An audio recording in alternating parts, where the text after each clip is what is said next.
සවස් යාමයේ එළඹෙත්ම බෝතලේකම වතුයාය පුරා මීදුම ඝන කමට පැතිරෙන්නට විය. රුක්ෂාන්ගේ අනකිරීමට පිටුපෑමට මගේ යටිහිතට කිසිසේත්ම ශක්තියක් තිබුණේ නැත. ඔහුගේ රළු පහසින් මත් වූ මගේ සිරුර එන්නම තවත් තහනම් රසයක් ඉල්ලා මොරගසන්නට විය. මම කාමරයට ගොස් ඇඳුම් අල්මාරිය හැරියමි.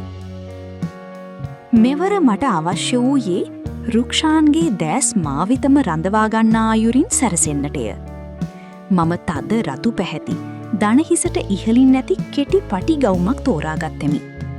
එහි කරප්‍රදේශය මගේ කාන්තා ලාලිත්‍යය මැනවින් නිස්මතු කර පෙන්වූ අතර ගවුමේ සිහින් රෙදිකඩ මගේ වටකුරු ඉඟටියට තදවී තිබුණේ මගේ සරාගී හැඩය උපරිමයෙන් කියාපාමිනි. මම කුඩයක්ද රැගෙන වත්තේ පාලු පාරදිගේ සෙමින් ඉදිරියට පියවර තැබුවෙමි. රබර් ගස් අතරින් හමා ආ සීතල සුළඟ මගේ සමමත දැවටෙද්දි මගේ ඇඟ කිලි පොලා ගියේය. මීදුමාතරින් ඈතින් පෙනෙන පාලු රබර් මඩුව දෙස බලද්දී මගේ හදවතේ ගැස්ම වේගවත් විය. මම මඩුවේ දොර තල්ලු කර ඇතුළු වුණෙමි. එහි ඇතුළත අඳුරු වූ අතර රබර් කිරි සහ වියලි කොළ මුසු වූ ප්‍රකෘති සුවඳක් පැතිර තිබුණි. ඔයා එයි කියලා මං දැනගෙන හිටියනි ලක්ෂි. අඳුර අතරින් රුක්ෂාන්ගේ බර කටහඬ ඇසුනි. ඔහු දෙස බලද්දී මගේ සිරුරේ හැඟීම් පාලනය කර ගැනීමට තිබූ අවසන් සීමාවද බිඳී ගියේය. මම අතේ තිබූ කුඩය බිමට දමා නොසිතූ විදිහට එක පාරටම රුක්ෂාන් වෙත පැන ඔහුව තදින් බදාගත්තෙමි.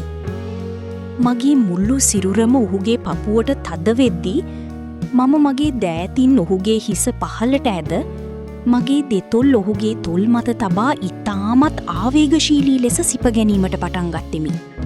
මගේ මේ හදිසි ආක්‍රමණයෙන් රුක්ෂාන් මොහොතකට මවිත වුවද ක්ෂණයකින් ඔහුගේ වනචාරී හැඟීම් අවදිවන්නට විය. ඔහු මගේ හාදුවට පෙරලා ප්‍රතිචාර දැක්වී සිංහයකුමිනි. ඔහු මගේ ඉනින් තදින් අල්ලා මගේ සිරුර ඉසවෙන පරිදි පාලු මඩුවේ තිබූ ලී බිත්තියකට හේතු කර තද කළේය. බිත්තියේ රළු බව මගේ පිටට දැනෙද්දී රුක්ෂාන් මගේ තොල් සිපගනිමින් මගේ හුස්ම පවා උදුරාගත්තේය. ඔහු මාව බිත්තියට තද කරගෙන සිපගන්නා අතරතුර ඔහුගේ ශක්තිමත් දෑතින් මගේ රතුපාට කෙටි ගවුම මදක් ඉහළට ඔසවා මගේ නිතඹ වටා ඔහුගේ දෑත් යවා මාව තවත් ඔහු වෙතටම තද කරගත්තේය. මේ අඳුරු මඩුවේදී රුක්ෂාන්ගේ දැඩි වැළඳ ගැනීමට මගේ මුල්ලු සිරුරම සම්පූර්ණයෙන්ම යටත් විය.